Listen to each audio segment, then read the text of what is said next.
everyone. Welcome to episode 3 of On the Ball with Rob Emery, where we chat all things mindset, mental health, and give you practical tips you can apply to make sure you are able to have and maintain a positive and healthy mindset. Today, we have Chris Hunt with us. He's going to share some amazing tools. And, Chris, I don't know if you want to introduce yourself and tell us a little bit about who you are and what you do. Yeah, sure, Rob. First of all, thanks for having me. This is, we spoke briefly before this call. I love stuff like this. Like-minded people, talking how it is, being honest, adding value and helping others. So thank you very much for having me today. Look, my name's Chris Hunt, 39, based in Wokingham, Berkshire. Now a mental performance coach, previously a mind, body, life coach and Royal Marines Commando. Father of 4 beautiful girls. My wife, beautiful Emma. We got a cat called Milo. I love all things challenges, adding value and helping people. That's me in a nutshell. Thank you very much for having me. Oh, it's an absolute pleasure. I love that mental performance stuff. Being a sports coach myself, it's and I suppose a life coach and business coach. I get to do it quite often, but I love hearing other people's points of view and seeing sort of what they got to say. So, what is it when a client comes to you? What is the first thing you look for if you need to look at their mental performance or their mindfulness and stuff like that about getting peak performance out of them? Okay, well, cool. Like, first of all, mental performance, and people don't talk about this stuff a lot, Rob, but training the mind is exactly the same as training the body. Anyone that tells you any different, the same principles apply. You need to put the work in. You need to have effort. You need to put the time in. You need structure. You know, the results come from the preparation. So 100% you can train it the same way. If I'm honest, one of the first things I look for, and I'll tell you why I look for this, is that they want to change it, right? Because, and what I mean by that is, something I stopped a while ago was people buying vouchers for my services. So let's say they'd say, someone would call me up, Rob, they go, hey, look, Chris, been following you for ages. My husband, I know he could do with some work. Can I buy a pack of 10? And I should do this a little bit, a few sessions here and there. And this was whether it was the body work and the mind work. And I did that for a while. But what I realized quite quickly after doing this was unless the person that is putting the work in and putting the time in wants that at that moment, it's not going to work. So I stopped doing it. I'm like, yeah, 100%. Let's have a chat. If he's game, or she's game and I think we're a good fit, yeah, you can buy some sessions for sure. So for me, it's about that intent. It's about that desire. It's about that want and that need to go, this is where I am now. This is where I'm going to get to. It may not be easy. It may not happen overnight, but I'm willing to put the time in. So first of all, the fact that they can accept it's a trainable skill. And second of all, they're willing to put the work in. They're willing to put the time in. And it's significant to them as an individual. Simple as that. Yeah, that's such an important thing is the buy-in. Yeah, because it doesn't matter what anyone else does. If you're not committed, you're not going to do it. And I saw it. You see it with people that want to go to gym. You see it with people that want to stop, addictive substances and stuff like that. Until that switch goes off in here, and you've made that decision to consciously, I'm not going to let anything get in my way. Yeah, you're probably pissing into the wind, for lack of a better word. Yeah. Now, I'll give you an example, Rob. Like, you get quite often someone will come in and they'll say, like, look, I just want to be more motivated, Chris. I've seen your stuff on social media. I'd love to spend a few bit of time with you. Let's go for it. I'm like, man, you don't want to be more motivated. And they're like, no, I don't. I was like, no, that ain't a big enough reason. Why? And we'll dig deep. And we'll spend a bit of time. And sometimes it might be a few minutes. Sometimes it might be a whole session. And they'll dig deep and they'll start opening up. And it will come out something like, hypothetical example, when they were younger, one of their parents was not very motivated, and it had a severe impact on their home life, their family life, their work life, their upbringing. And it comes down to, and this is just one of many examples I could give you, but they've gone, I do not want my kids to feel the way that I felt when I was little. And I'm like, right, now we have a reason. So when the going gets tough, when you could be doing anything else but working on you, that's the reason that you're going to put the time in, because that's the payoff. It's not just being motivated. It's about saying, I'm doing this for my kids. And that is so much more powerful. And again, it gets you excited. I can see the excitement on your face listening to it. We're cut from the same kind of cloth with this stuff. It's when you get that reason and that payoff is significant, you can achieve anything you want. But you've got to have the buy-in. You've got to have the significance for sure. Yeah, it's the why. If you don't have a why, like, yeah, so why do you want to do it? If you don't, yeah. And coaching sports teams, and that is, everyone goes, well, we just want to win games. Like, well, that's great, but why do you want to win games? Like, what is the outcome that you want to get? What is the buy-in that we need to get in for the next season or 2 seasons or 3 seasons? What is our long goal? What is our short goal? Yeah. Our short goal is to win a game every weekend. No one wants to lose a game, or no one wants to lose the business clients, or no one wants to lose this, that, and the other. You want to sort of go, but if you don't have that why, what happens when you lose the motivation? Because motivation is like you have to bath every day. You need to get motivated every day, and it's going to go up and down and up and down. And what do you do when the motivation's at its lowest ebb to get yourself back up and go, I need to get up and finish? You rely on your habits, my man. That's what you rely on. That's what you build these habits. That's where you build that discipline. Because, you know, I'm sure you're aware of this. I'm sure any of your viewers that listen to these podcasts regularly, willpower, that can become depleted. Like, it's the same as a phone. So motivation is really important, but it's about having those routines of excellence, those habits of excellence, that when your willpower is lower, when you're disciplined for whatever reason, like, you know, I said to you this morning, I was so excited to do this today. And then this morning we were taking the kids into school, and my youngest, she wasn't 110% yesterday afternoon. She wanted daddy. She didn't want to go in for a minute. You're thinking, and straight away, I don't care what anyone says. I know as a parent, you'll get this. It just saps that little bit of energy out of you straight away, because you don't want to see your kids like that, because they mean the world to you, right? So what you then have to rely on is, okay, my motivation's high, but I knew I was coming on to do this podcast for you today. I can leave those feelings at the door, and then I rely on my habits of excellence. I come in, I do my power pose, I drink some water, I do a bit of mobility, I sit high, I take some breaths, I look at my affirmations, I think of my why.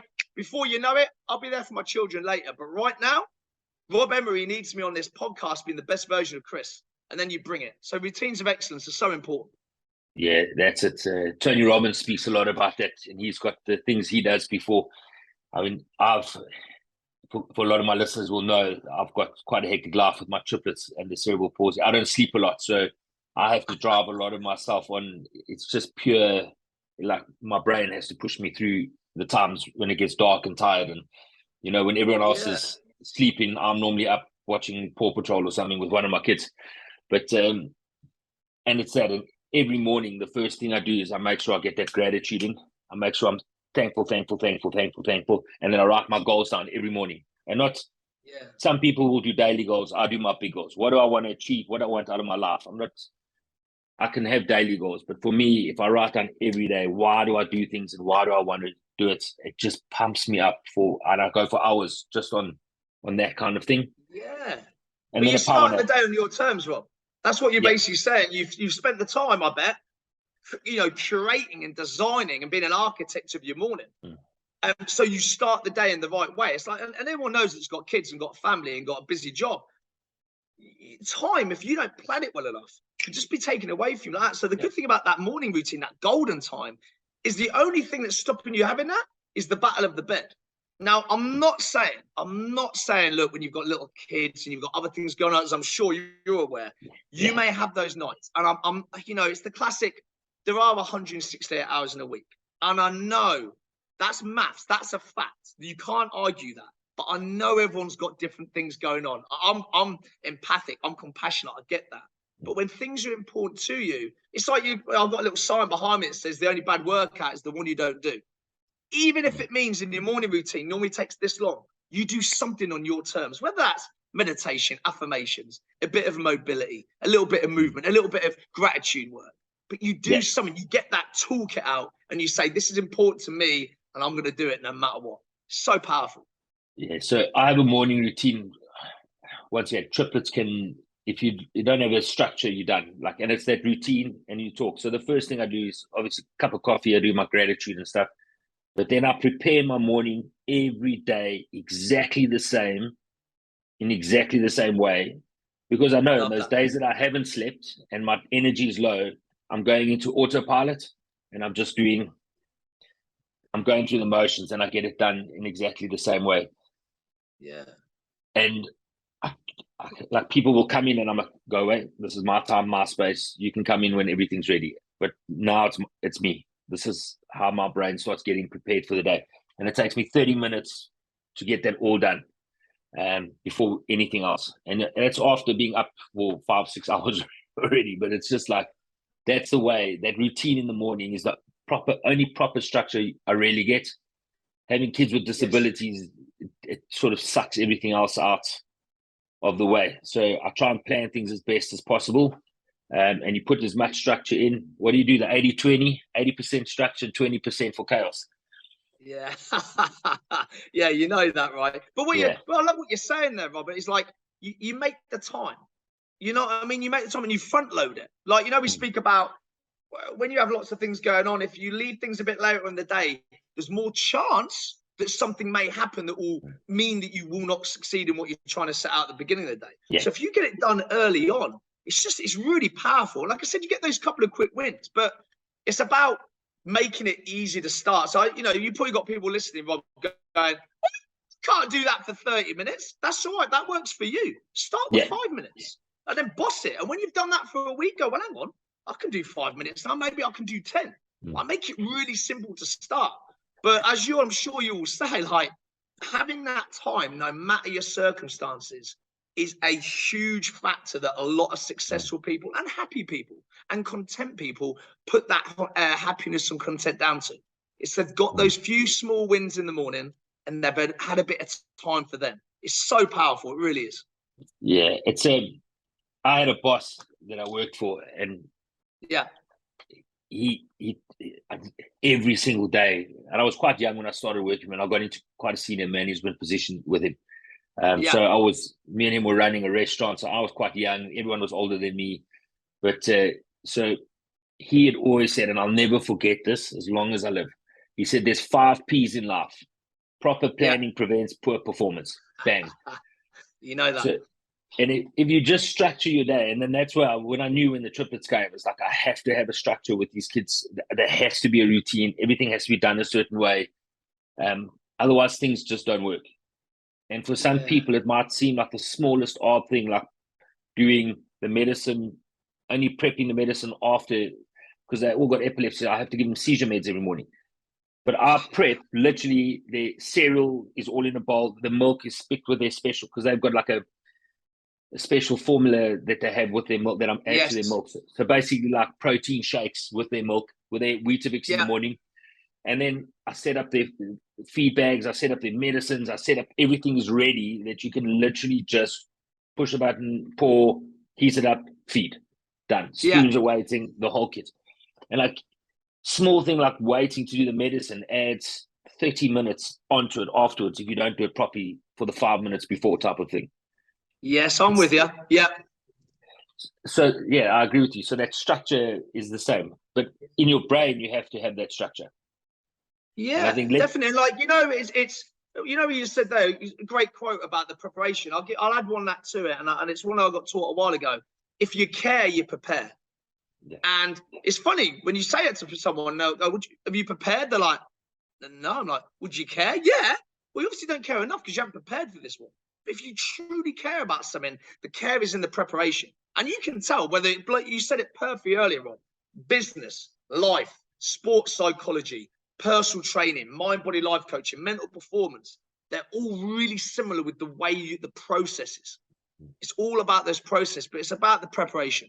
And it's worth it. The payoff will be significant. The payoff will be worth it if you put the time in before. It's like the the analogy. I can't remember the exact words with the axe and the kind of guy that's at the lumberjack and he's chopping the wood, and the amateur, spends 3 hours, going through it. He might get that far through the tree, but the true pro has been sharpening his axe for about an hour or so, and then does it in about 5 minutes. And it's the care. I know there's loads of different examples of that analogy. But the care and the results come from the preparation, no doubt. It's always in the preparation, and when success leaves clues, look at any successful businessman, sportsman. There's routines that they go through every day. There's work they do, and it's the process, you're right, because people are so worried about what's going to happen at the end, they forget that along the way There's a million little tiny things that are so odd and mundane, but if you don't do Yeah, them, you're never going to get to this point over here.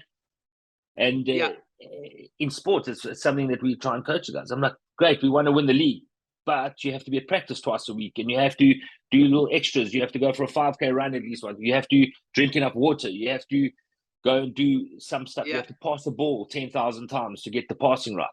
Like, it's all those little things where the greats get so good at doing the basic things right, Yes. and they don't overcomplicate the process. I think that's also the thing, is we overcomplicate everything and we just make our lives difficult. Yeah. I don't know if you agree No, with I'm me on with you. that. Yeah. No, I So no, no, I do. It's about the fundamentals. yeah, And it's like what you actually said there about success leaves clues. What I love about this, I'm sure you're the same. You can look at people 100%. You can read books, you can watch interviews, you can speak to people, and you can find out those clues from what they say. But sometimes the best place you can look is in your it's that. past. So, like, you know, an example, someone goes, oh, you know, I'm truly trying to work on my body or my mind at the moment. Okay, but I just don't know where to start. I'm like, okay, think of a time when you were really successful at something and you were on it and it was just perfect. And you get some crazy examples when you ask this question. Someone might go, oh, well, actually, do you know what? Randomly, I went on a holiday last year and it all went, normally it was crazy when we went on a holiday, but it was perfect. And you're like, oh, well, why was it perfect? Oh, well, actually, and I packed my case a few days before. I got all my documentation out. I got up an hour earlier. I did a bit of research. I spoke to someone that had been at that destination a week before we went. I spoke to the hotel before we got there. And you're like, whoa, whoa, whoa, whoa. Write all that down. There's your success. Like you just said, your success leaves clues. So you don't even Yeah. need to listen to Rob Emery. You don't even need to listen to Chris Hunt. Yeah. Just go and look at your clues from your past because you've done that. Not me, not Yeah. you. You've done that. And it's really powerful stuff, man. Look back to your previous successes. There will be Yeah. successes in everyone's life, no matter what. Yeah, but talking about those successes, it's such a good thing to, it's not living in the past, but like sort of bank those successes as a mental image in your mind Yeah. for those days that you aren't feeling great, or you maybe not performing where you are. So even if let's talk it on a performance basis, is to have a time that you performed really Yeah. well at your peak. You know, it just everything sort of flowed perfectly for you. Have that picture for those days that you're really struggling, just to go, hold on a second, I've been there before. What did I do? What am I doing Yeah. differently today than I did on that day? Why am I not having that same success today when I'm doing exactly the same thing as I did, but I'm not having the same success? If you look at like a kicker in rugby, like they do that thing where they do this to the poles, and they're drawing that line to the poles. They're watching the ball go over the Yeah. poles before they kick it. And it's visualization. I think that's an amazing, amazing tool, which not many people do. I don't know if you ever, there was a thing on Amazon Prime where they took a power lifter and they stuck all these things to his Yes. head, and they Yeah. tested his brain while because every time before he did it, he would visualize the perfect lift in his mind, Yes. and then he would lift. So they tested his brain while he was visualizing, and they tested his brain while he was physically Yes. doing it, and there was actually no difference in the brain activity. So his body was thinking that they were actually lifting it, and that is the power of visualization. So he would visualize it before he went, and there was no difference in what his brain was doing between the two times. Yeah, so the visualization was with the power lifter. So he visualized the perfect lift, and then he did it physically. And when they tested it, there was no difference between the two. His brain activity was exactly the same. So you can fool your brain with the right visualization and stuff going through to get it through. And that's why I think the way you use visualization to use stuff, and then we can go into something else a little bit just now, but after we've chatted about your example, and maybe the words that you're using to yourself when you're speaking. Okay, yeah, internal dialogue. I love that. Now, what I was going to say is, I love visualization work, by the way, and don't quote me on the exact numbers, but there was a research study done. And again, please don't. After this, I'm going to look into it. I'm going to send you the exact study because I can't remember the specifics, but you get the point. And they were trying to show the power of the mind. You know, so yes, okay, you've got the power of the body, but what the mind can conceive, it can achieve, right? And so they did it with some finger strength work. And they were basically looking, could you get someone's finger strength up purely with the mind? And they did basically, they had 3 different groups. They had a group where people literally just visualized moving their finger and strengthening it, right? Purely with the mind. The second group was they actually had them doing various finger weights. And then the third group did both. They did the finger strength work and they did the visualization work, right? The group with just the mind visualizing it increased the strength. And again, don't quote me on the number. I'm going to research this afterwards, but I know the fact is there. Went up something like 40%. You know, and the group doing the finger strength work was like 55%. And then the group doing both was like 65%, 70%. The point being there, man, what the mind can conceive, it can achieve. Visualization work is incredibly important. And I think what you were kind of alluding to just then as well was the brain, the power. You know, we're talking about neuroscience here. When you talk about the strongman powerlifter, we're talking about these amazing experiments we've done the last few years. And the brain finds it really difficult to know imagination and reality. So something you imagine and you visualize and you guide in your mind, if you did that, let's say 100 times, the brain finds it really hard to distinguish the fact that you just imagined it, but you actually did it. So let's give you an example. Let's say you're doing a speech coming up. Yeah, let's say we're getting on stage, doing a little talk for 100 people. It's a really big thing. Now, you may never have done it before. It doesn't matter with this stuff. If you can get a picture of where you're doing this speech, you know the room, you know what you're going to be saying, you visualize the outcome that you want. So it may be the end of the talk, everyone's clapping, right? And you're stood there and you're like, thank you very much. Any questions, please? If you visualize that 100 times, hypothetical 100, when you get up on stage, your brain will have in its memory that you've done this 100 times. You've been there. You've done that. You've delivered. You overpromised and you over-delivered and you smashed it. Do you think when you get up on that stage, you're going to be less nervous or more nervous? Less confident or more confident? And the more specific you make it and the more meaning and the more incantation and emotion, and you really think deep on this stuff. Like I said, the brain is a wonderful tool.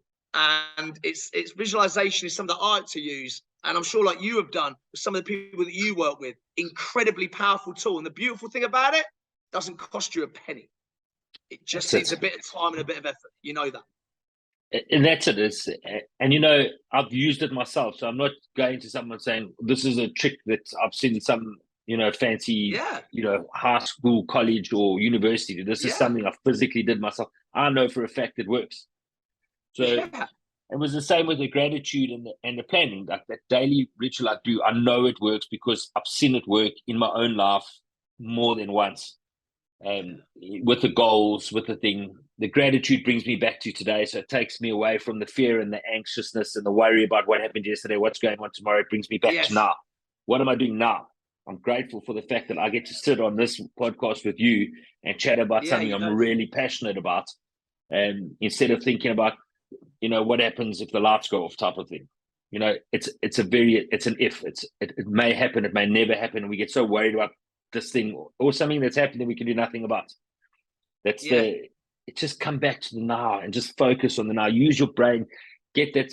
If you have nothing to be grateful for, you woke up this morning, and then you can visualize the rest of your day. It's that thing. So let's talk about. And the visualization moves into the self-talk that we have in our mind. So yesterday, I love that Henry Ford quote, if you think you're right or you think you're wrong, you're right. Doesn't matter. 100%. It's right. If you've decided on something, you've decided it, and that's where you're going to go. And I saw someone the other day, and they were like, oh, my day just... It's going to be one of those days today. You know, I woke up, I stumped my toe, I spilled my coffee, you know, I knocked my this over, and, you know, I got toothpaste on my tie and all this kind of stuff. And I was like, you pretty much designed the entire day with words that you put into your own mind before you started your day. You had predetermined that you were going to have a bad day. So you guided yourself down that route. Yeah. Yeah. Yeah, and it's you've got the positive and the negative side, and whichever boss you activate is going to come to the forefront that day. So, I'm going to have a bad day. Oh, the negative boss is in front, going, right, boys, we've got work to do. Let's go and find all the bad things that are going to happen today, and let's make them happen. Yeah, but you know what, Bob? The negative side is powerful, man. Like Yeah. people that say, "Oh no," look, don't be wrong. I truly believe in positive vibes all day long. I live and breathe this stuff, but people got to appreciate the negative vibe is strong in modern society. So you gotta create the time. You gotta create that focus. And going back to what you said a second ago about, do you know what I believe the word "win" truly stands for? Yeah, What's important now, yeah. right now in this minute. So it doesn't matter about what's been happened yesterday or the week before. You know, we know that when you think about the past, sometimes that can lead to feelings of depression, for example, right? We know that if you link too far forward into the future, it can lead to a lot more anxiety and those type of feelings. But what's important now? WIN. Focus on this moment. What can I do in this moment during this exact second minute to propel myself forward? And with that positive energy, you get the mix of the fact that one, you are distracted away from the negative, but also you're putting your focus into something. And it's so powerful because we can waste so much time being negative. And the world, I don't know what you feel about this, but the world's got enough negativity anyway. You don't need to join that ride. Get on your own train, man. Get on your own train. Simple as that. Yeah. So every Tuesday, I do a positivity mindset masterclass workshop, whatever you want to call it. You know, I go into the community and I do this. And people say, you just bang on about this being grateful. I said, well, you know what the thing is? It's like exercise. So the more times I go to the gym, the heavier I can lift. The more I'm grateful, the more things I find to be grateful for every day. Yeah. So and that sort of steamroll. So it's the same as in the negative mindset. The guy going, "Oh, I'm having a rubbish day, and this is my day's just going to be horrible. I might as well just go back to bed." That predetermines your day. Your brain is going to start focusing on all the bad things that are happening, and there's probably a load of good things that are happening too, but you focused on the negative. All by one sentence you've said in the morning, in your mind. Like you probably didn't even say it out loud to anyone. You probably just looked in the mirror and went, "Oh, it's going to be one of those days today." And that's it. The day's done. You've set yourself up for a horrible day. I hear it often in the sports fields where the guys start talking up the opposition on a Tuesday before the Saturday, and you're going, "You've lost the game already, and you haven't even started playing it." And they go, "No, we haven't." I said, "Well, no, you have, because you've already decided that they're better than you in your mind. You haven't even given yourself the opportunity to test yourself and prove yourself. You've made a decision that they're better than you." Yeah. And but confidence is a choice, right? Like what you just said, you made the decision. And I know you like Tony Robbins as well. Do you know what? One of my there's so many mentors out there, right, that have done some fantastic pieces of work. But without a doubt, one of my favorite tools that he uses is his state triad with his focus, his language, and his physiology. When he talks about like, what is your focus like when you're at the best of the best? What's it like when you're not at the best of the best? What's your physiology? How do you hold yourself? What's the language, which is what we've just been speaking about? Now, something I said a while ago, and I've said I'd never say it again unless I'm talking about it in one of these talks, is a mate asked me, I hadn't seen him for 6 months, right, Rob? Real good mate of mine. And he asked me how I was. And I was like, mate, hey, same old, right? And I look back on that and I was like, what? Same old. I haven't seen this guy in 6 months. And the only thing I can come out with is, this was a few years ago, same old. But I realized when I say that phrase, it doesn't fill me with energy. So I swore those words, unless in a conversation like this, will never, ever leave my lips again, because there's always something every single day that we are alive that you can be flipping proud of, that you can be chuffed of. So if I haven't seen someone for 6 months and they ask me how things are going, no way is it same old. I've got something to tell you for every day for the last 6 months. But it's that language, man. Honestly, if anyone wants to look into a real good model off the back of this podcast, you don't even need to go research it. Just get a bit of paper out, draw a triangle, all right? And write focus at the top, language on one side, physiology. Focus is where you put in your focus. Obviously, language is the internal, external language you use. Physiology is how you hold yourself. What's your body like? And then put a line next to it each. But when you're at your best, when you're at your worst, and put it next to each one. And it's about spending the time, Rob, and I'm sure you've done this a lot. I know I have. It being aware. And it's about saying, okay, I can work on this stuff. I can execute and I can make these choices. But before I make any single choice, I've got to understand actually what I'm like. And sometimes it's even better to ask people closest to you, because we've all got blind spots. Yeah. Yeah. I'm looking over there. I can't see you right now, Rob. We've all got little blind spots. So ask your nearest and dearest, hey, look, I'm doing a bit of work on me at the moment. I'm trying to be the best dad I can be, the best husband, the best coach, the best friend, the best father, all these things. But I've got little blind spots. What do you notice in me every night? You're like, what am I like? What's my focus like? What's my language like? Anything you notice? And people pick up on these little things, and you can add it to your list. And then you start become really aware of it. And the beautiful thing is, when you become aware of this stuff, at first you got to be really conscious with it, Rob. Like you got to work on it. It's like those, was it the 4th stage of competence? You got unconscious, incompetence, conscious, all that to unconscious, conscious, competence. Right? It's a great model, but you've got to work at it at first. So it's going to be hard. But the more you do it, before you know it, you're not even thinking about it because your brain's picking up on this stuff. So whereas before it maybe took you a little bit of time to recognize it, reflect on it and take action, the more you do it, the more you train it. Again, what you said at the beginning, it's all about practice. It's all about training. Like we said at the beginning, mental performance, right? Just like you train your body. You want to get bigger biceps. You don't get bigger biceps just by thinking about, let's get, but you've got to get in the gym. You've got to get those bigger biceps nice and strong. And with a bit of mindset work as well. The same as with the mind. You got to put the time in for that. You really do.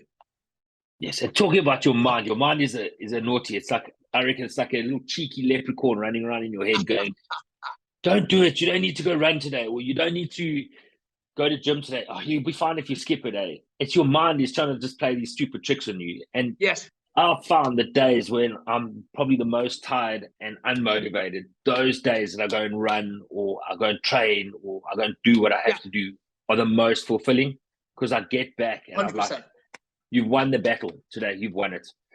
And that's this morning routine that you speak about is like winning the morning to win the day type of thing. So if you set 100%. Your morning up in certain ways, and someone asked me, and they were saying, I struggle every day and I've got a very negative outlook on life and stuff like that. And I was like, that's fine. What's the first thing you do when you wake up in the morning? I said, wait, don't answer. I bet you're on your phone or social media and listening to the news. They were like, yeah. I said, that's your problem. That's your first problem right there. I said, do you hit the snooze button? Yes. I said, you've lost the first battle of the day. They're like, no, I haven't. I said, yes, you have. You said in the night before you went to bed, I'm waking up at 6 a.m. tomorrow morning. At 6 a.m. you hit the snooze button, you've lost. Because you stayed in bed for another 10 minutes. Did you make your bed? No. That's the second battle you've lost. Always make your bed. You change the world, you make your bed. You did that admiral in America. And we love that. Yeah. Yes, we love that. I can't remember what his name was. The admiral that said that. It's a very famous speech, isn't it? The power of making your bed. I love that. Yeah. So I set up a challenge for some of the guys. I said, no social media, no news, no newspapers, no emails, no technology until you've practiced at least one thing that you're grateful for and written down one goal that you want to achieve. You've made your bed and you've gone for a 15-minute walk. Yeah, I like that. I like that. That's it. And don't hit the snooze button. Finished. Do 5 things for me and let's chat in a week's time and tell me the difference in your life. And so many. And what's the outcome? Tell me. What's the outcome in those guys that you work with? So they start seeing a more positive outlook, because the first thing you're not doing, what is social media? It's everyone's highlight reel. So I went to school with some guy and all of a sudden he's in Mauritius and he's on the top of the Empire State Building. He's doing the Eiffel Tower and he's bungee jumping off Big Falls in Zimbabwe or whatever the case is. And you're going, why am I not doing that? And you start comparing your life to someone's highlight reel. What they're not showing you is every little bad thing that's happened to them through their life, because we all have bad things that go, and it just is what it is. So I said, get off social media. Social media it's good to stay connected to people and do that thing, but it just sucks your time and energy away. Yeah, like the will to live eventually. Like you just become this mindless zombie, and then you turn on the news and they're telling you how bad the world is. I mean, that's their job. Their job is to tell you what bad stuff is. It's newsworthy. So if you avoid that stuff before 9 o'clock in the morning, you've already set yourself up for a positive day. Then when you listen to the news, okay, cool. Yeah. And I mean, if you watch the news at 9 in the morning or 9 at night, it's exactly the same news broadcast. It's probably just on repeat all day long. So it's not going to make a difference. No, you're not going to miss anything. I'm with you on that. I'm with you on that. And I think when it comes to what you say about social media, like, I don't know about you, I kind of touched on it briefly earlier, Rob. You have a toolkit, right? And just like a tradesman or tradeswoman will go to a job, they don't just take this one tool to every job, because different tools require different things. So you've got different tools for different moments. And no one tool, like you said there, you've got various things that do. Some people will find other tools better than others, but one that I love, and again, anyone can make one of these, Rob, right? Is that either, there's two words for it: vision board, pride board, right? Now, vision boards are great. They give you that energy. They're like, right, I'm here. I want to get to there. Woo! I've got to get my ass in gear here, right? And that's you saying it to yourself in the morning. But also, you got the other way.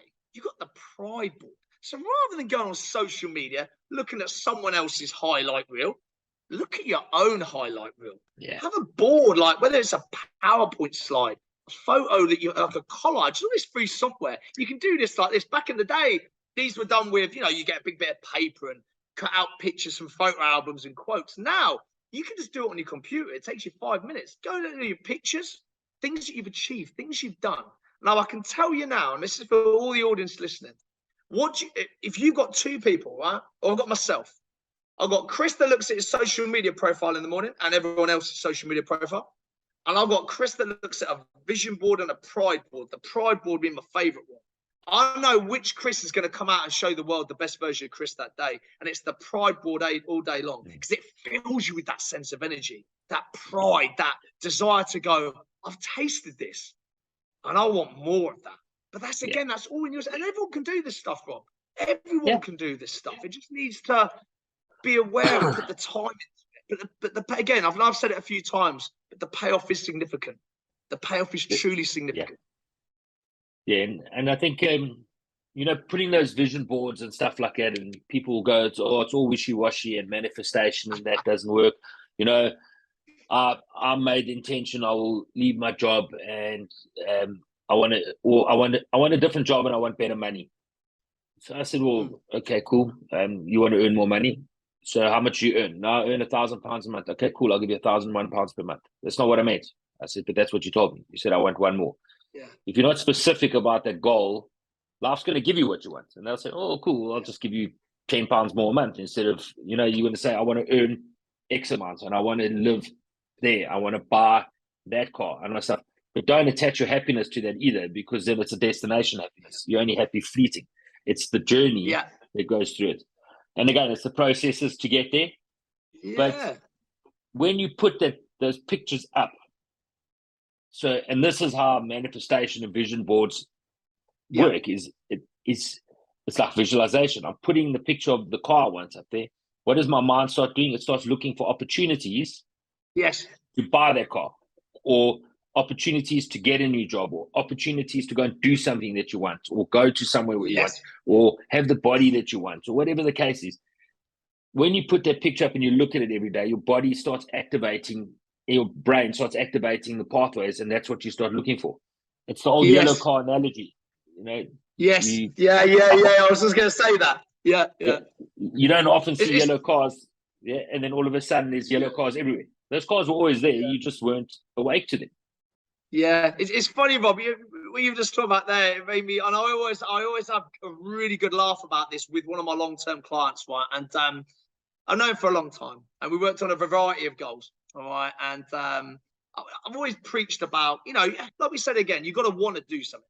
So just because someone that you look up to and you like does something, doesn't mean you're going to want to do it unless you want to do it, right? Anyway, I mentioned for a long time about my vision boards and what's important now, principle, this kind of stuff. And he was always like, we always still laugh about it to this day. Nah, not for me. Nah, not for me. Nah, not for me. Nah, I ain't doing it. No, what you're about? You preach it to everyone else, not for me. Anyway, over a period of time, there's various goals, various things were happening. And he came up to me one day, he goes, mate, can you tell me about the vision boards? I went, wow. And I hadn't mentioned this, by the way, for a few weeks, right? I said, no, you said you didn't want it. He goes, no, just tell me a bit about it again. And we went through it. To this day, he now uses a vision board.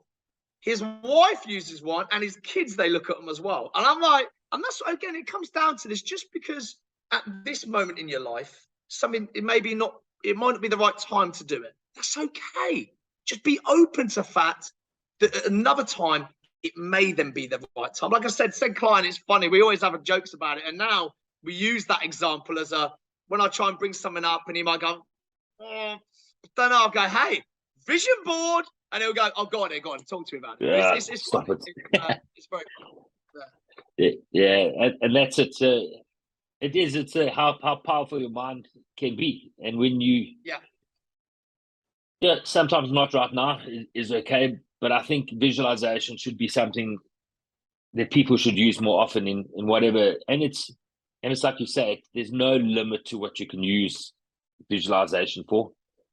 Personal life, business, sports, whatever. Like it can be used for literally anything. And that's I guess what we want to get out today is that how do we use our mind and the conversations we have with ourselves to get through the day. So we spoke a bit about the guys going, oh, I'm going to have a rough day. What tools, and I use gratitude to get me back in, remember what you're grateful for. And I catch myself often in the days now, like you say, doing things that I shouldn't be doing. And I go, okay, slow down, go back, let's start again, let's do the thing. When people get in these negative things in their mind, like, I'm not really good at this, or I'm going to have a bad day, or, I'm not sure I can win this game on the weekend, or I'm not sure I'm going to get this client, or I don't think I can get that body because I've never been an athlete. I've never been a great athlete, so how am I going to be a great in the gym type of thing? And I guess I am, and whatever follows is probably the two most important words. What did we say earlier? Two most important words: I am, and whatever follows is what you're going to do. Yeah, you know that. Yeah. So what's a tip you would give someone if they struggle with this like sort of negative talk? It was negative self-talk, because you're normally your own worst critic. You're probably more harsh on yourself than anyone else will be on you, when you make a mistake or something like it. So how do we flip it? Say, okay, this is the mistake, or this is what I don't think I can achieve. How do I flip that to go, how do I learn from the mistake, or how do I change my mindset to go forward? That's a really good question. Before I answer that, I want you to, again, if you're watching this live in weeks, months down, please write down something. There's a really great quote from Oprah Winfrey. And she says that luck equals is when preparation meets opportunity. I love that. And the key is, if you prepare more and you're open and visualize, more opportunities come your way, the luckier you get. I'm a massive believer in that. So I just wanted to share that quickly after what you just said a second ago. And look, tools-wise, for flipping a negative into a positive, again, hey, look, I know we've only got a short amount of time left. I could talk about this all day long.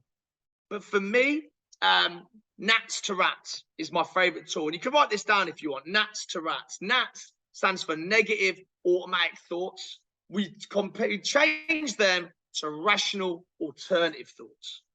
So look at what the Nats that you're going through are. What are your negative automatic thoughts? Write them down. Keep a journal. Well, what could the rational alternative thought be instead of that? For example, I had a client a while ago, didn't used to like it when they send someone a message and they'd read it on WhatsApp, but they didn't respond, right? Okay. And they're like, well, obviously done something wrong. Well, they obviously don't like me. And I'm like, okay. And by the way, I know you're laughing because we get to hear this a lot, right? I know you normally hear this for kids as well. And you're like, okay, they might not like you just because they blue tick, right? What else could it be? And they're like, well, what could it possibly be? Could be nothing. They always respond. I'm like, okay. Maybe the phone battery went after they read it. Maybe just as they went to read it, they got a call from the school and one of the kids is ill. Maybe they're looking after the wife's out, right? And they're going to be on childcare duty and they hear the kid crying because they've just walked, knocked into the corner of a table or something. There could be a million reasons. And it's about our initial impact can be, because that negativity bias that we have in our brains is to jump ship, boom, straight into that negative. Well, what could the rational alternative be? Like, for example, you've got a big game come up at the weekend. Negative 4, they're better than us. We're not going to win this. What's the rational alternative thought? Wow, we need to be at the top of our game this weekend. They were good, but do you know what? On our day, we're good too. Yeah, they've beaten teams that we've had tough games against. But this is another game. This is another weekend. We're at full strength. And it's about just spending that time going, there's your negative automatic thoughts. What could the rational alternative thoughts be? And if you do that, what it does, straight into the positive. But again, like any tool, Rob, and I know you preach this a lot, this pen is only as good as if it's got ink in it, right? This water bottle is only as good as, one, I've got water in this bottle, and two, I keep it clean and it's not dirty and it's going to make me ill. This phone is only as good as when it's charged. Otherwise, it's just a weight. The key with all these things, especially the nats to rats, is if you think you're going to negative automatic thoughts to rational alternative thoughts, if you think you're going to do this once and it's going to be like that, no, you need to cultivate these tools. Use them daily. You know, if something's important to you, I'll ask you a question, Rob. How often do you brush your teeth? Daily or weekly? Daily. Cool. How often do you drink water? Daily or weekly? Daily. Yeah. How often do you breathe? Is it a daily thing? It's probably a second by second thing, but is it every day or is it week by week? Well, you got to do that. It's a pretty much do or die scenario. So it's every day. You can know that. You do it daily. If something is really important to you, you don't just do it as and when. You do it daily. And if you look at anyone that has achieved massive success in life and massive success with their mind, they don't leave it to chance. They make it a priority to get it in their routine. So nats to rats, negative automatic thoughts to rational alternative thoughts is an awesome tool, but it will be useless if you just use it as and when you need it. Use it every day. Get the brain working so that it's like that. And then when you need it, you're already using it. It's really powerful stuff. But that's one of my favorite. I can share a lot of tools, but nats to rats is so simple. Keep a journal, aware, choices, execute. Simple as that. Yeah, I love that. It's you know, as I suppose it's easy for us, but the more I talk about it, and then you start picking up on your own little bad habits, and you idiot. And I've picked up over the last year loads of things that I've sort of let slip, and I make sure that I'm not slipping them. So I'm not telling someone this is what you should be doing, and I'm not really doing it myself anymore. So everything that I speak to people about are things that I'm using on a day-to-day basis, because you'll have on a day-to-day something's going to happen where you're going to get that, what I call it, the 20% chaos in your day. You've always got to allow to have some time, because something's going to, not that you will it to happen, but you've got to allow time just in case something happens, that you have time to react and do and stuff. So whether you're setting your diary up for work or whatever, there's always 80 constructive, 20% to deal with anything that comes in from the side. And always be wary of the coach that preaches that they're perfect. No one's perfect. I mean, you're talking now, Rob. I have my little moments, but I tell you one thing that works for me: spending time on the things that are important. What it does is it maximizes you at your best, and it reduces the time. Everyone has that odd little moment. I don't care who you are. I have that odd little second, maybe in the morning. Sometimes the alarm goes off. After the weekend, we had a really good party on Saturday night. I'm not gonna lie, the alarm went off on Monday. I had a split second where I was like, oh, I could easily stay in bed. No, habit, thought pattern, count down, 5 down to 1, got up, when I made my water. Before you know it, I've got the wheels in motion. So anyone that says the perfect, jog on, turn around. No one is perfect, but it's that strive for excellence, and it's accepting that the things that you're trying to work on are important to you. And it's that classic line, we measure what we treasure, right? If something's important to you, you should be able to say how often you're doing it and when you last did it. So we've spoken about this and having this thing and getting and doing it. And it boils down probably to one word, and that's discipline. And self-discipline is probably the single most best gift you can give to yourself over absolutely anything in the world. Because if you're not disciplined, you're not going to do it. But discipline, like practicing gratitude, like going to the gym, like using your brain, it has to go every day. And the more often you do it, the easier it is to execute the discipline. Monday morning, it's a muscle. I had a rough night. I'm going to sleep for another 10 minutes. You hit that snooze button, guess how you started your week? You've lost. So single most important gift we can give ourselves. The more we practice it, the better we get at it. And I think I spoke about, like you said, rough weekend, and that happened. Monday morning, that brain went, I couldn't sleep in a little bit. But you got up, because that was your self-discipline, said, no, I need to get up and do what I want to do. Hit the snooze button, minus for Yeah. the beginning of the day, and you're starting with losing battles. So every little minuscule battle you win through the day just builds that positivity and the strength and the momentum to keep going. And it's a win. And every time you win, you start feeling a little bit better. Okay, yeah, I won the first battle, I got over it. I won the second battle up. I did my Yeah. gratitude. I made my bed. Got ready on time. I did everything I was supposed to do by 8 o'clock. I was 5 minutes early. It means I can hit the road 5 minutes early when I go for my run today. And then tick, you've done your Yes. run. And then all of a sudden you're happier because you've got happy hormones going for the run. And it just sort of snowballs all the way through the day, which is good. And talking about discipline. It's a little bit like, Rob, and I love what you were saying there. I've got a backpack there with it's got my lunch in it. It's got my gym kit. Let's say you start the day and you got 10 bricks in it. Yeah. So just before you wake up, there's 10 bricks in that bag. Yeah, that's cool. I used to run with quite a lot of weight back in the day in the Marines on my back. But you press the snooze, boom, add another brick. Oh, you didn't get up, add another brick. Didn't do my morning routine, add another brick. Then something else happens, you add another brick. But if you take control and you take ownership and you get that flexing discipline muscle, the bricks go down, they don't go up. And I don't care what anyone says. If I'm running up a hill today, Rob, right? I want to run up that hill with not too many bricks in that bag, because that run is going to be hard. So whatever I can do to reduce those mental bricks, that's the key thing. And you know, someone taught me a while ago, and it's about that. What you just mentioned is in discipline is another word. I love a little acronym. I'm an ex-military guy, right? I live and breathe these things. But I love the word pride. And what you have just said is exactly what pride means to me. Pride means to me personal responsibility in daily excellence. That is what pride means to me. So basically what we're talking about there is discipline. Yeah. You know, but you want to flex the discipline muscle. Again, just like getting in the gym and flexing knees. You ain't going to get bigger biceps by just reading about it in a book. You get bigger biceps and working your guns by having a structured program, sleeping well, by recovering well. It's that discipline. And if any field, any area requires discipline. Every now and again, you may get one that gets, slips through the net a little bit.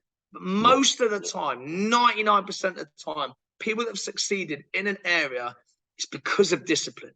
It's because of structure. It's because of those, that non-sexy word. But I tell you what, if I was taking on a member of staff right now, I'd look through the big C word. I want consistency. But it's not a sexy word. But if you said to someone like, I'll tell you what, consistency is an underrated character trait. It's a value. But for people that are consistent, I'll spend time with you. I want to know why you're consistent. How are you? What consistency success systems have you got in? Because you can be consistent there. I bet 100% you can be consistent there as well. It's all about discipline for sure. Yeah, and it's like you said, look into yourself. You'll have success stories through your life when you were disciplined, when you did things and everything worked out for you and stuff like that. I can tell you now, I have multiple children, and you'll learn very quickly about consistency and routines. Yeah, but it will be why do you do things? Because if it matters to you, you'll find a way. If it doesn't, you'll make an excuse, and that's the bottom line. It's that simple. Correct. Yeah, and that's it. There's so many. Geez, there's been so many nuggets here today. I've enjoyed this chat. Hopefully. Tell us before we end about discipline. You tell me about your 365-day challenge that you're busy doing, or tell the speakers. Hey, Rob, I love this stuff. So look, I've done a lot of challenges in my time. I said Royal Marines Commander for 7 years, loved it. I now do a lot of different challenges. And something I like to do are challenges that work the mind as well as the body. So I've done David Goggins' 4-4-48, 4 miles every 4 hours for 48 hours. Love it. Non-negotiable. You go out every 4 hours. You do run or walk 4 miles. He also did a 1-1-24 challenge. 1 mile every hour for 24 hours through the night.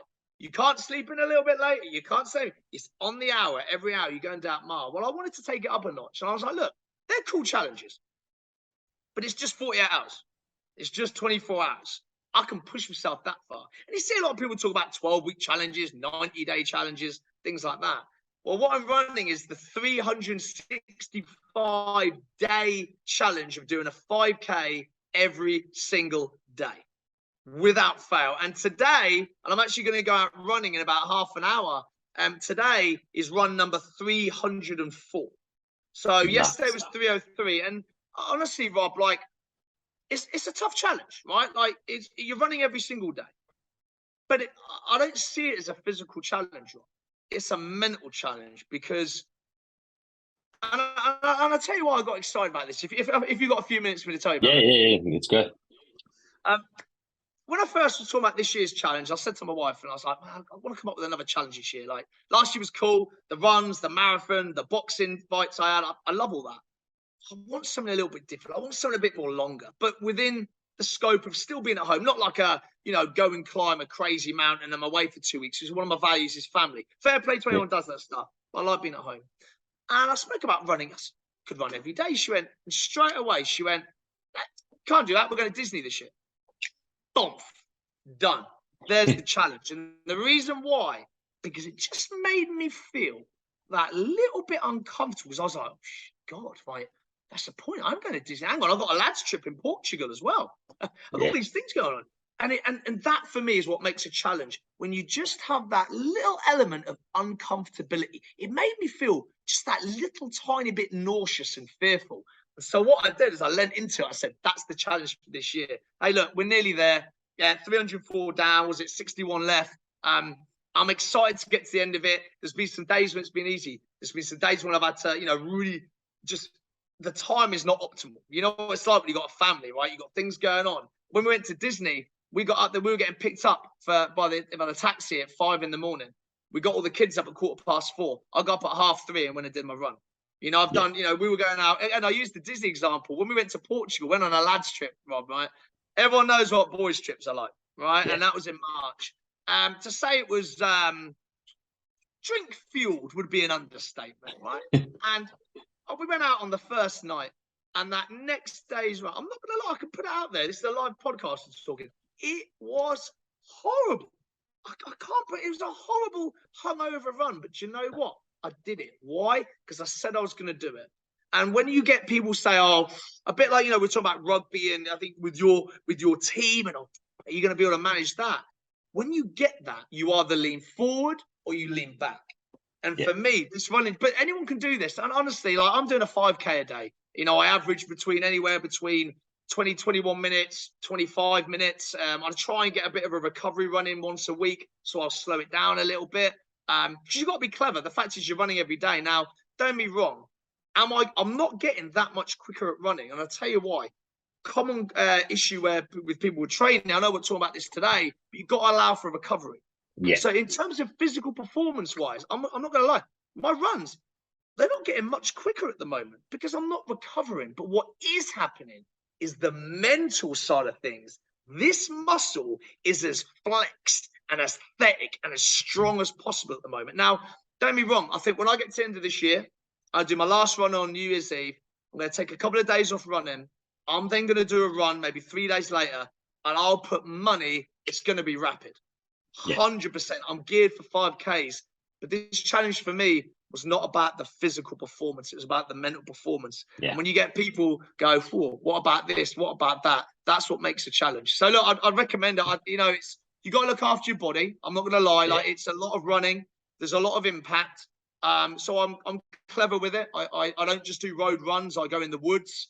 I go on grass areas as well to try and soften up the joints. I do a couple of different paces. I have a recovery one on a weekend where it's not that much slower, but just 2 to 3 minutes a little bit slower. Lets your body recover. I've tried to reduce alcohol intake. I hate that word try, but hey, we've had a lot of social things on as well this year. I like having a couple of drinks here and there, right? Yeah. I've tried to work on my sleep.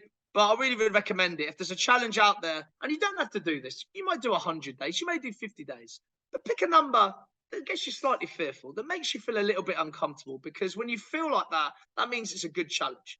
And then, the classic line is you make the commitment, you make it public, not necessarily like I've done with making it really public, make it public to the people that matter to you, okay? Your loved ones.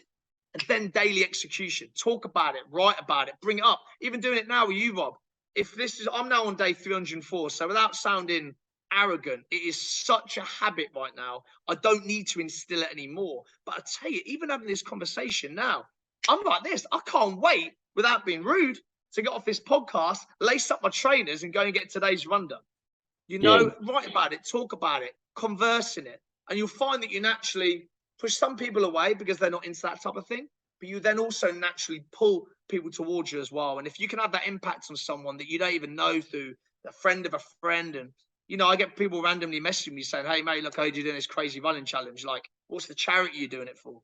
And I go, there's no charity. They're like, "Oh no, but you're running every day in, 2022, aren't you?" I'm like, "Yeah." They're like, "You must be doing it for charity." I'm like, "Why?" They're like, "Well, why would you like put yourself through that?" I'm like, "Look, I'm charitable. I love charity, but this was about this. Yeah. This was about this and being the best person I can be, the best father I can be, the best husband I can be, the best coach I can be." And as a mental performance coach, I couldn't, there's no way. Imagine that after 250 days or something. And someone go, "How's your challenge going?" I bailed. I stopped at 250. Man. Yeah. So again, coming back to what we said, this is what I love about these conversations, Rob. Making the payoff significant. And can I tell you a quick story? I know I'm talking a lot here. And when I had my boxing, people laugh at this. Do you know what my payoff? Do you know how I made it significant when I boxed twice last year? I love boxing anyway, but I thought, I don't want my wife seeing the soles of my feet. If she sees the soles of my feet, that means I'm on the canvas. Yeah. Right? I don't want my wife seeing me on the canvas. So do you know what? I'm going to train. I'm getting my weight on point. I'm going to the boxing club on a Thursday night when I could be doing something else. I'm going there after work on a Saturday morning. I spend 8 minutes on the bag after every day, Monday to Friday, before I leave my unit. You know, and it's making that payoff significant. And people laugh when I say that, Rob. They're like, "Oh, there must have been like, there were other reasons why I did the boxing. Of course, the charity, but I didn't want my wife seeing the soles of my feet." But you say that, and it's if you look at some, and I'll tell you this, and this, I'm by no means a long distance runner. If I do 3, 4, 5Ks a week, it's a lot. I run as a means to an end. I use it for cardio, and I find, and I run a lot slower than you do. So I run 5.5Ks in about, I don't know, 35 minutes. Like, I'm out there, and I found that it's the only time I get to myself. So, which is good. I remember one day I was really struggling when I first started, and I came around the corner and I started walking. Yeah. And as I walked around, my friend drove past me. Always the way, right? And I went, that's it. I have never walked 1 second since that day.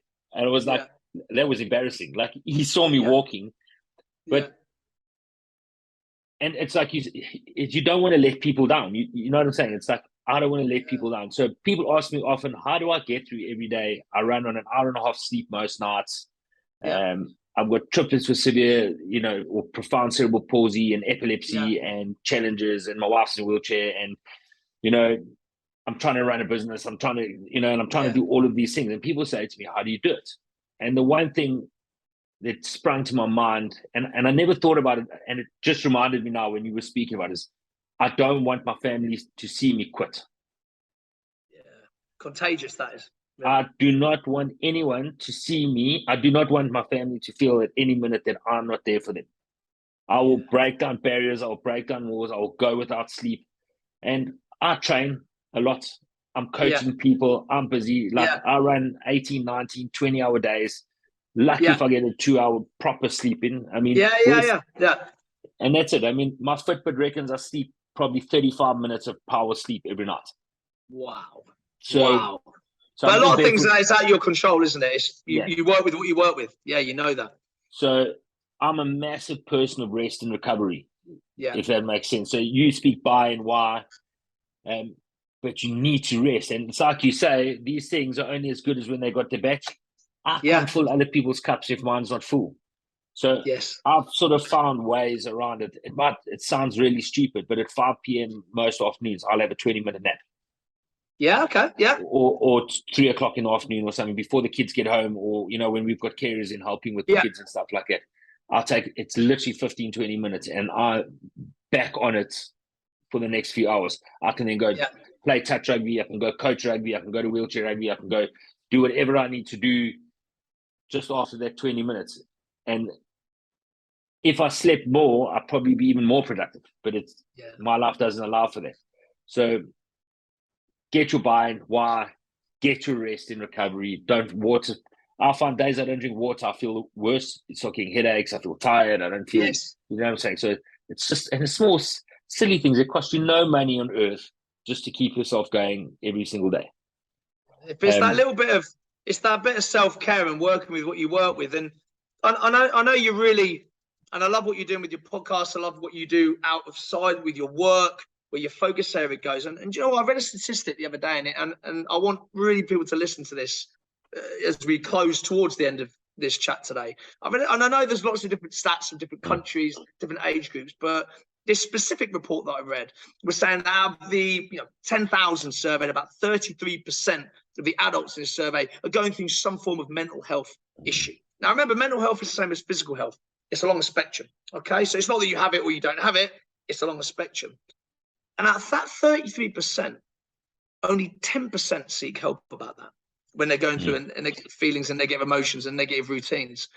And I want to ask is that if there are so many people that are trying to help people at the moment, you may not want to speak to me, you don't want to speak to yourself, but talk to someone. Now, it helps if you talk to someone that is very good at recalibrating how you are feeling, challenging certain things, listening, not just, I love the fact that people go and talk with friends, but sometimes it can be also quite dangerous if you talk to someone who isn't trained in that, and all that happens is you ruminate on the way that you're feeling, and it doesn't actually help you move forward. But don't be in that 10%.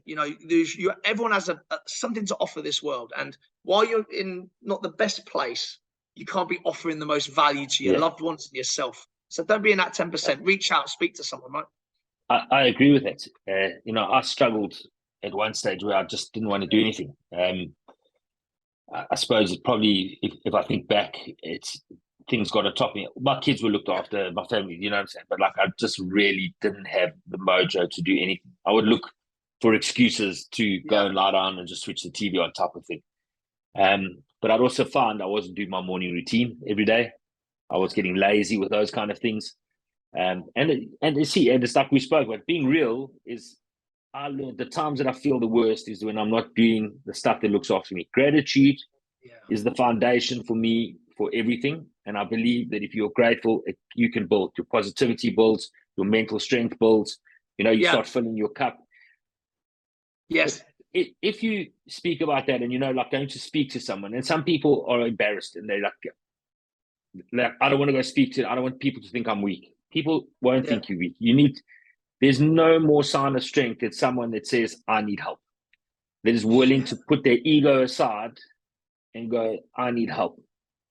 But if you are struggling to start with it at the beginning, maybe at the end of the day, and I don't know if you agree with me on this, Chris, it's just do this thing. What worked for me today, what didn't work for me today, and what can I do differently tomorrow?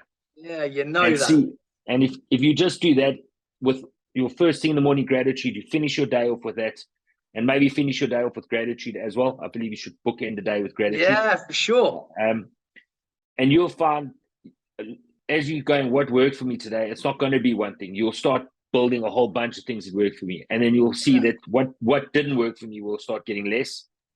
And then what can I do differently? Because you're going, what can I do differently?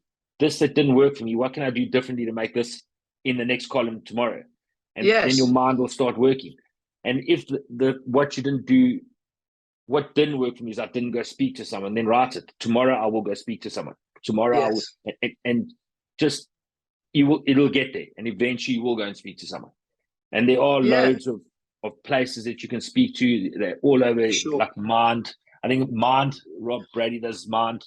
I'm sure there's hundreds, and all depends. Love Rob. Love Mr. Brady. He's a good man. He's a good man. But nothing changes unless you change. And I know you'll agree, Rob. Like you coach sports, so you might say it. Would you ever get, let's say you hurt your little finger playing rugby, right? It's a bit sore. Would you be embarrassed going to a doctor or a physio because something doesn't feel right in the hand afterwards? No, you wouldn't. If you hurt your knee in a tackle, would you feel embarrassed going to speak to a masseuse or a osteopath to have a look at? No, you wouldn't. It's exactly the same up there. Yeah. If you are feeling a certain way, remember we've already covered it. Mental health is the same as physical health. Everyone at some point or another is on a spectrum along that. You wouldn't be embarrassed about going to get your shoulder looked out because it's a little bit frozen. So why would you be embarrassed about going to speak to someone because your mind's not exactly where it needs to be right now? Treat it the same. There's no shame in that, not in the slightest. Yeah, and especially if it's making you feel bad, because and I'm sure most people will feel the same, is they don't want to let their families down, they don't want to let their friends down. And I think the more you keep it bottled up inside and the more you're retracting from everyone, the harder you make it for yourself to speak to someone, because you get so used to carrying. And I'm probably the epitome of this. I just used to carry everything inside. I never used to share stuff. I never used to do, like, I wouldn't tell someone if I was feeling bad. I wouldn't tell someone if I was in pain. I wouldn't tell someone if I was tired. Like, I literally would just bottle everything and go, right. I think that sort of culminated in my rock and roll lifestyle of what was happening, you know, Yeah. 13, 14 years ago. I would probably drink enough liquor to sink a ship. I haven't had a drink in 13 years now. But how far you've come, right? You know Yeah. that. And the change, when I made the decision to stop, I was in the middle of a party, living like a rock star. There was copious amounts of drugs there. The liquor, I hadn't slept for 2 days. We were partying hard. I made that choice. I woke up on the Monday morning and it was done. My brain said, or whatever God said to me, or like, I believe it must have been God, because no right-minded human being would have stopped in that party. Yeah. And just went, listen, dude, you've got to change. And the flip, that switch went, and I knew for a fact it was done. I wanted to stop. I wanted to be different. And within 7 days, my life was completely different. Within a month, my life was even better. I went from being homeless to living on a golf course within a month and a half. Do you know what I'm saying? Wow. So it's not, it's like I lived in my car and I had the clothes on my back. I had nothing else. I'd lost my family. I'd lost everything because of the lifestyle I was living. And I made that decision and I went from zero up, and still to this day. And I'm like, I will never go back down that road ever again. Yeah. But you've probably got as well. And like, again, I spoke about earlier, Rob, it's about being aware, right? And it's about knowing that when you, CBT, your thoughts, your feelings, your behaviors, right? And when you think a certain way, you feel a certain way. Because you feel a certain way, you then behave a certain way. Yeah. And again, I know we've already shared loads of tools that anyone can use straight away after this, but try and work out, the traffic lights, for example. We all know what a traffic light does. When it's a green, we go. When it's a red, you stop. When it's a yellow, it's obviously in the middle of the green and the red. Spend some time looking at your amber lights and your red lights. Yeah. Because a bit like you say, if you feel a certain way and let's say, for example, on a Monday, you feel really negative. You don't want to get out of bed.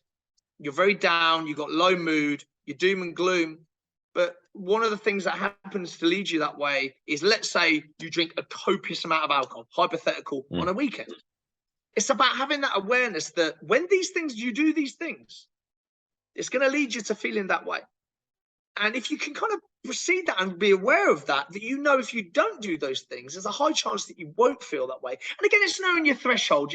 I'm sure you're I speak with a lot of people that, some people are bigger drinkers, some people drink a little bit less, but everyone knows their threshold. So someone might go, look, when I have 3-4 pints, I only do it on a weekend, but I feel okay. When I have 5 or 6, I noticed that on that Monday and Tuesday, I'm wasting 2 days of the week, so I'm not my best version of myself. Well, okay, you're aware of that. So have your 4-pint rule. For example, that's just one of many examples, but it's about having that awareness. And I think that comes with experimenting. That comes with spending time with yourself. A bit like what you said about the runs, right? Like, sometimes I listen to my headphones, my beats. Sometimes I listen to music. Sometimes I listen to podcasts. Sometimes I listen to nothing, and I just think. But I tell you what, something does happen. A common occurrence that I've correlated with runs. I get creative on runs. I think about things. I come up with solutions when I run. There'll be things that I haven't thought about for a while that all of a sudden, a bit like meditation, you could call it, right? Yeah. The solution comes to me, or a great idea, and I'm like, oh wow, I want to give that a go. So it's about putting yourself in the arena, putting yourself in situations and positions to grow. And however you do that, you're different to me. If you're listening, you might say, Chris, I don't like running. I ain't doing your 365-day challenge. That's cool. You don't need to do it. Just like on the Goggins challenge, you didn't need to do 4 miles every 4 hours in 48. You could have just get up and do a bodyweight circuit, or gone for a little walk. Make it simple to start. Make it Yeah. simple to be aware. Make it simple to take action. I think the simplicity is the key. Is don't overcomplicate whatever it is you're doing. And everyone is different. Like for you and me, vision boards might work, but for someone else, they need to write it down. You know what I'm saying? Yeah. Like I physically write it down every day, and I'm about to actually do a new vision board because I haven't done a vision board in 5 years. To be honest, I've been a bit naughty. Actually, I lie. I've got a digital one, but for me, I hate going onto my phone to look at it. I want it up on my wall. I want to see it. So I was trying to make a team the other day. I took the logo of that team, I printed it out in A4 paper, and I stuck it in my cupboard. So every day I see the picture of this team's logo that I want to make. I'm now one step away from making that team, and when I make it, I'll share it. But until then, I'm one step away. But love that. But that's the thing is, and I thought about the vision board, and I got a little snicker when you spoke about it, because just before I left South Africa, I had this big vision board, and on it I had a silver van, like a people carrier. Yeah. It's parked outside my house now. Go on. A silver van. So literally, I did it about 6 months before I arrived in the UK. I did this vision board because I hadn't planned to move to the UK. So when I decided to move to the UK, it was literally, I spoke about it on Thursday, just put my house on the market on the Monday. I was here 3 months later, type of thing. I literally sold up house, closed shop, did everything in the 3 months. And 2 months after I moved to UK, I bought the silver van. Yeah, you know that. But I bet you did things in that process though, right? Like, and I'm sure you agree, Rob, but we haven't got enough time to cover this today, right, my man? But like, I love the law of attraction. I love it. Yeah. But the law of attraction, in my opinion, is useless without action. Hope is not a strategy. So I guarantee that after you did things. You didn't just go, right, here we go. Let's see what happens. You would have done things. And that's the key ingredient, the execution, the action. Hope is not a strategy. This is exactly the thing. So we talk about the law of attraction. And this gratitude thing that I do every day, I learned it in the law of attraction. Yes. It's the one thing that I took out of it. You know what I'm saying? And it worked. Let me tell you. So when I say 7 days, I did this for. I was in a really bad place, drinking too much, hated my job. So the 5 things I was writing every day is: I wanted a new job, I wanted to get married, I wanted to buy a house, I wanted a new car, and I wanted all my children to be living with me. That was in about June-ish 2009. I can't remember. I was hammered most of the time, so I can't even remember, to be honest. In the 7 days after I stopped drinking, I met my current wife. The following year, I bought a house. But in that time, I had a car crash. I had to buy a new car. So I got my new car. Yeah. I got retrenched, and that's why I was misbehaving so much. So I'd lost my job. So I was forced to get another. So I got a new job in the same time. So I met my wife 7 days later. 3 weeks after I met my wife, I got a job.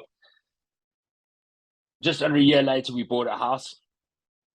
And a year after that, we got married. And 2 years after that, all my family were living with me. So within 4 to 5 years of starting this process, this worked. When I decided to move to the UK, my 5 goals every day went: I need to be in the UK by September. I need to have this much money to get there. I need to do this. I need to do this. I need to do this. Within 6 months, because I knew exactly what I wanted, I could get it. Yes. And then I think the people think it's all, and it's like I said earlier, it's like, oh, I want a new job and I want better money. You earn £1,000. Okay, cool. I'll give you £1,005 a month. That's not what I meant. I said, but that's what you said. You wanted more money. I'm giving you more money. Yeah. You need to be specific about it. Let your brain then open the opportunities to it and go out and do the work. Jim Carrey said it. Yes. You know the Jim Carrey story. Wrote himself a check for $10 million. Yeah. Put it in his wallet for dates. I think it was 5 years, if I remember correctly, 5 or 10 years. Yes. Anyway. Yeah. On the day when he pulled it out on that date, that 10 million. Crazy story, by the way. Yeah. He signed a deal for a movie to be paid $10 million. But what he said is, like, you can't sit back and have a cup of tea and a sandwich after you do it. You've actually got to go and do something about it. And that's where the discipline comes in. That's where the routine comes in. That's where the process comes in. Yes. Your brain will activate all the opportunities for you. All you have to do is be aware to it. Yeah, but And that's it. specific is terrific. And what you've just said there, Yeah, you were specific, right? yeah. I always use that example of, it's funny you mentioned the Jim Carrey. I think was it Dumb and Dumber, the film? Was it the I can't. role? Yeah, it must have been that or Ace It may Ventura, have been. one of those. I'm sure it was that role. But yeah, it's about being specific. The example I was to give you, imagine you get in a taxi and you just got in a taxi and you went, take me. The driver's looking like, what? Just take me. He's Yeah, not going to have a clue where you're going. It's going to cost you a load of money. He's just going to drive you round and round. You got to know where you're going. And what you just said there, specific is terrific. You got to be specific. And that, again, relates to all areas of life. Simple as that. and that's it. So, and that's the thing is, and I think that's why a lot of people get upset when they don't achieve their goals, because they go, "I want a bigger house," and what? Okay, cool. But what does that bigger house look like to you? What does it actually look like? You need to get granular in your goal setting. Like, what does the new job title look like? What is the new job title? What is your day-to-day routine going to look like when you reach success? What does it all look like when you want to get there? It's all good to say, I want to be successful and I want £1 million. I'm pretty sure if we look back over our time, we've all had £1 million at just at different times in our lives. It's just sort of come in and gone. And do you know what I'm saying? The money's I know there. what you're saying. Yeah. But what do you want with the £1 million? Cool, you've had your £1 million. The world's given you your £1 million because you've worked for it and you've earned it and it's gone in and out your bank accounts and you've earned it and you put a bit of money in savings and you've bought this and sold a car and all this kind of thing. The money's been there, but you weren't specific on how you wanted this £1 million. Look, you weren't specific on the job you wanted. You weren't specific on your goal. And that's what I'm saying is I was specific. It took me 4 years, fair enough. They were pretty ambitious goals to get married, buy a house. They weren't good. It was never going to be easy. There was court cases involved to get my kids with me. I knew it wasn't going to be easy. But when I moved to the UK, I only had 6 months, or less than 6 months, and I had to make it work in that time. Yeah. And someone said to me, "But what happens if you don't succeed?" I said, "But that's not an option." Yes.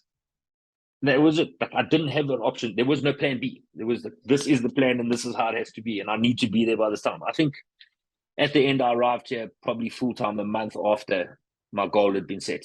Yeah. And then when I got here, I was going to say, do you know what, Rob? For anyone who watches, I'm an avid, I love my boxing. And there was a really good women's boxing fight a couple of weeks ago, Clarissa Shields versus Savannah Marshall. And before the fight itself, I've seen a little bit about Clarissa Shields. She had a lot of that. Like, talked a good game. And I remember there was one interview when she spoke about it, she went, "Losing is not an option. It's not even my vocabulary." And I remember the words, "It's not in my vocabulary." Well, I'll tell you one thing. Savannah Marshall is a phenomenal boxer. From up north, brilliant. Pride of Britain, right? But on that fight, on that night, Clarissa Shields truly deserved the fight. And I looked after and said, wow, there's a lot you can learn from Clarissa Shields in the run-up to that fight. She was impressive. Phenomenal. Savannah Marshall was knocking out everyone for fun. And Clarissa Shields, just, she calls herself the GWOAT, greatest woman of all time. And she talked a good game. But wow, she was specific. She believed it. And she said, losing is not an option. And again, a lot of the things we spoke about today, that would be another name you could add to that list of people that use this stuff and are incredibly happy, incredibly successful, and just, smashing life. But really great story, really intriguing. Yeah, that's it. But you talk about boxing, Muhammad Ali. What did he say? The fight was won many weeks back behind the scenes. Yes. Before I even got out into the lights, I'd already won the fight. Yeah. Because I'm going to win or I'm going to lose you right either way. And that was the way he said. But I think he had the one quote. He said, "I hated every minute of training. Yeah. But I knew I had to do it to become a champion," or something like that. Yeah, something along those lines. Yeah. But some great quotes, though. But again, like you said, it's a choice. But before you execute, like when you said about your 6-month goal and your 5-year goal and things like that, before you executed, you made the choice. But before you made the choice, there'd have been something that happened. You just put the time in to be aware that something needed to happen. And if you follow that process, that coaching process is the same for any field. Yes. You've got to be aware. When you get better awareness, you can make better choices. You then start making those choices and you execute better outcomes. And it goes round and it goes round and you become more aware. You add value, you execute, you get more value, you execute, and it keeps on going round and round. Powerful stuff. There's so many nuggets, by the way, that's been shared in this podcast today. I'm telling you. I think we might have to jump on another one. I think one day what we're going to do is you, myself, and Roberts jump on one and go mad. Yeah, you know that. Why not? Anytime.